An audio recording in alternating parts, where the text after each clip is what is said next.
ভাইয়া আপনি অনেক মুভি করেছেন। বাংলাদেশের এক সময়কার যিনি সুপারস্টার ছিলেন চিত্রনায়ক মান্না। আসলে মান্না সাহেবের সাথে কতগুলো সিনেমা করেছেন একটু জানাবেন? না, মান্না ভাইয়ের সাথে আমি অতটা কাজ করিনি। যখন আমার ওই সময় তো সিনিয়র ফাইটার ভাইরা ছিল, তারাই কাজ করছে। অতটা ছিলাম না। মান্না ভাইয়ের সাথে একটা আমি কাজ করছি। আমি ভারত থেকে মমতা কুলকার্নি একটা ছবিতে কাজ করি, একটা ছবিতে কাজ করছি মান্না ভাইয়ের সাথে। মমতা কুলকার্নি আসলো এবং আলমগীর সাহেব ছিল, মান্না ভাই হিরো ছিল। ওই ছবিটা কাজ করছি আমি তেজগাঁও আজিজ মোহাম্মদ ভাইয়ের ফ্যাক্টরিতে। রড একটা ফ্যাক্টরি আছে, ওই ফ্যাক্টরিতে আমি কাজ করছিলাম। ওই সময় তো আমার স্টেন গানের মানে গোলাগুলি, আমি ওই সময় গোলাগুলি করতাম। হ্যাঁ, গুল্লি খেয়ে মারা যেতাম এবং স্টেন গান চালাইতাম। এই ধরনের ক্যারেক্টারগুলা ওইগুলা সিকোয়েন্সগুলো করছি আর কি। তাছাড়া মান্না ভাইয়ের সাথে অতটা আমার কাজ করা হয় না। এবং বাংলাদেশে যখন আমি কাজ করা হয়েছে, যেমন সাইমন, তারপর মেহেদি, তারপরে আরফিন শুভ, তারপর শাকিব খান, তারপরে এদের সাথে, তারপর ইমন।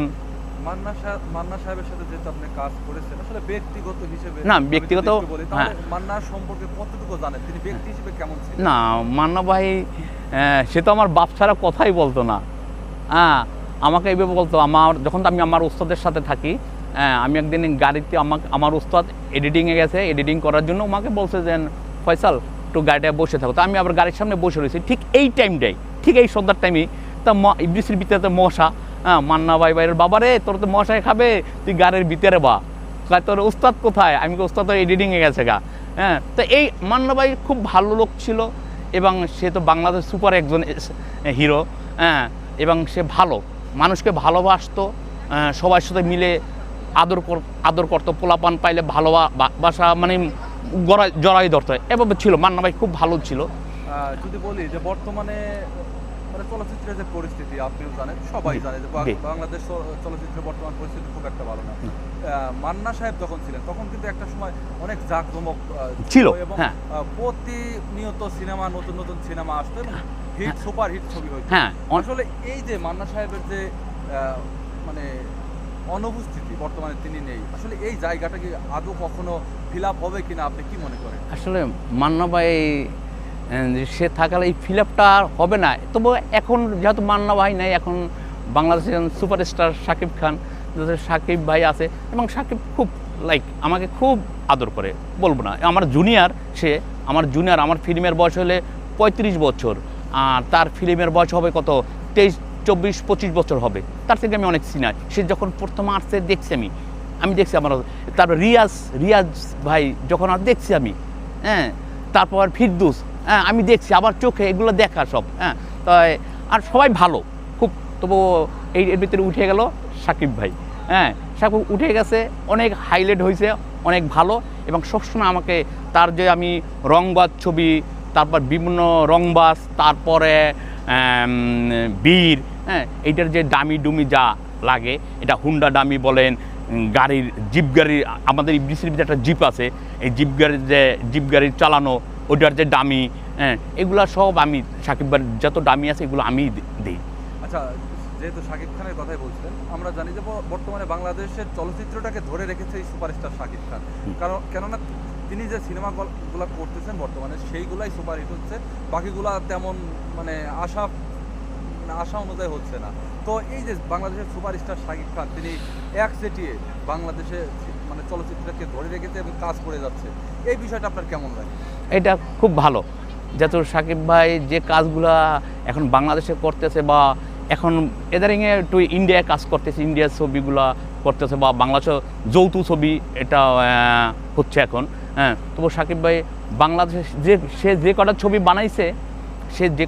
বানাইছে, প্রত্যেকটা ছবি সুপার হিট গেছে। হ্যাঁ, ভালো। এবং আর শাকিব ভাইয়ের ছবি আসলে কি মানুষের, এখন বাংলাদেশের মানুষ তো মনে করেন তার মনের ভিতরে ঢুকে গেছে। শাকিব খানকে অনেক ভালো লাগে। হ্যাঁ, তার ছবি যদি খারাপও হয়, তার ছবি হিট হয়। তাকে মানুষ এতই ভালোবাসে, এই ভালোবাসার প্রশ্নটা অনেক মানে।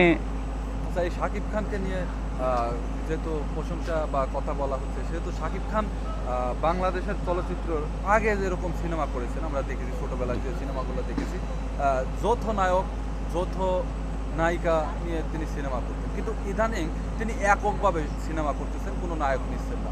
এই বিষয়টা আপনার কেমন লাগে? আসলে এই ব্যাপারটা মানে এখন সে নিচ্ছে না বলতে মানে সে চাচ্ছে না, দরকার পড়ে না, অন্য একটা হিরো নেবে, হ্যাঁ তার হয়তো ছোটো ভাই থাকবো, এই ব্যাপারে কোনো হিরো নিচ্ছে না। এখন সে চিন্তা করতেছে যে না, আমি একলাই শাকিব খান, আমি আমার ছবি তো মার্কেট পাচ্ছে, তো আমি আরেকজন নিব কিসের জন্য, আরেকজন নিয়ে আমি কাজ করব যেমন ইমন বাইরে নিয়ে কাজ করে, সবাই নিয়ে কাজ করে, সেটা সে নিচ্ছে না কিসের জন্য, সেটা তো ভাই তার মনের ব্যাপার, সে নিজে প্রডিউসার, হ্যাঁ সে নিজে টাকা ইনভেস্ট করবে, কাকে নেবে না এটা তার ব্যক্তিগত ব্যাপার আর কি। এটা সিনেমা জগতে যদি বলি যে সিনেমায় যেভাবে তিনি উঠে এসেছেন, আমরা দেখেছি মান্নার সাথে সিনেমা করেছেন, তো মান্নার সাথে যৌথভাবে তিনি সিনেমা করেছেন এবং তিনি কিন্তু সাইড নায়ক হিসেবে কাজ করে উঠে এসেছেন। তো তার পাশাপাশি নতুন কোনো মুখ বা নতুন কোনো নায়ককে উনি সুযোগ দিয়ে উঠে নিয়ে আসাটা চলচ্চিত্রের জন্য মানে ফলস্বরূপ হবে কিনা, এটা আপনি কতটুকু কিভাবে দেখেন? আসলে কি এটা সাকিব ভাই নতুন মুখ নেব কিনা, আমি একটা কথাই বলি যে তার কাছে যে অভিনয়, সে যে অভিনয় করে, তার অভিনয়ের কাছে যে অন্য একজন যে আয়সা তাকে ফালাবে বা তাকে ফেল করব, এমন আমি মনে হয়, আর আমরা মানে আমার বয়স হবে 50-এর মতো হবে হয়তো, আমি মনে হয় আমরা অনেক সিনিয়র ফাইটারই আছি, হয়তো আমরা দেখে যেতে পারবো না আমাদের শাকিব খানের পরে কেউ আসবে কি না।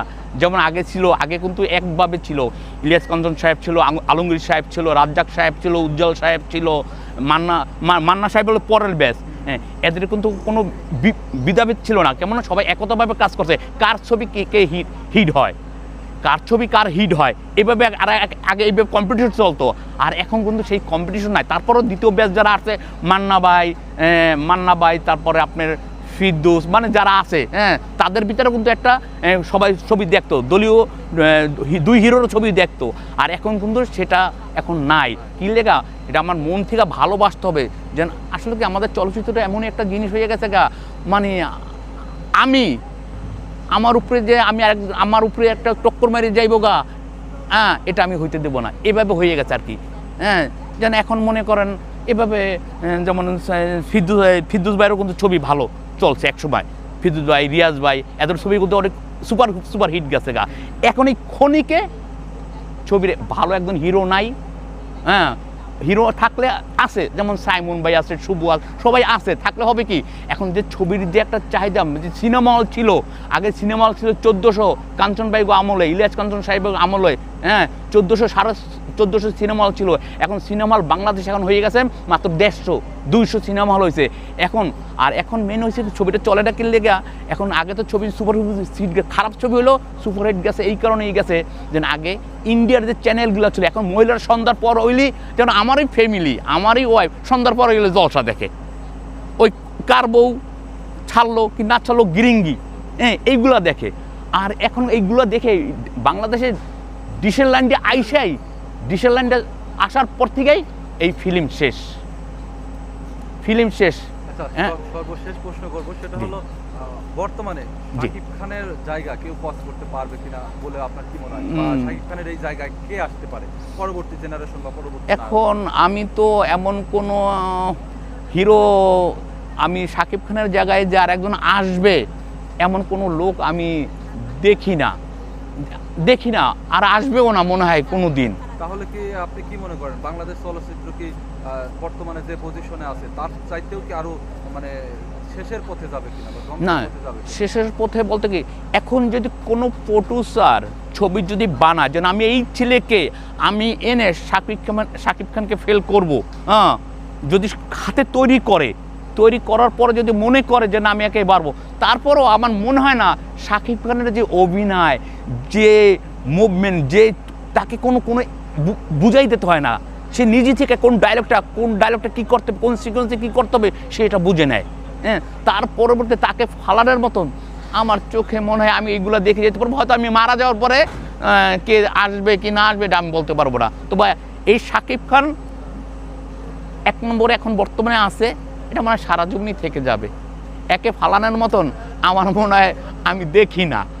হ্যাঁ, কি লেখা শাকিব খান আসলে ইফডিসিতে আসুক, যেখানে যাক না কেন হাজার হাজার মানুষ ভিড় হয়ে জায়গা দেখার জন্য। যেহেতু না একসাথে কাজ করি যে প্রশংসা করি না, সেটা না। শাকিব খান যখন আসছে, আমি একটা ছবির কাজ করতেছিলাম, এটা শাকিব খানের ডামি ছিল। আমি আপনারনগরে কাজ করতে যাওয়ার পরে ওখানে অনেক আমরা কথা বলছি, হ্যাঁ, যে ভাই যে জীবন দেখেন কার কপাল কে খুলে নেয়, আপনি কি ছিলেন কি হয়ে গেছেন, আল্লাহ পাক আপনি কত দূর দিয়েছে। হ্যাঁ, তো একটা কথাই কি, তো শাকিব খানের পরে কেউ আসবে এটা আমি দেখি না। আমি এমন কোনো হলো আমি হয়তো আমি জিন্দা বাচ্চা থাকা গেলে মনে হয় দেখে যেতে পারবো না ভাই।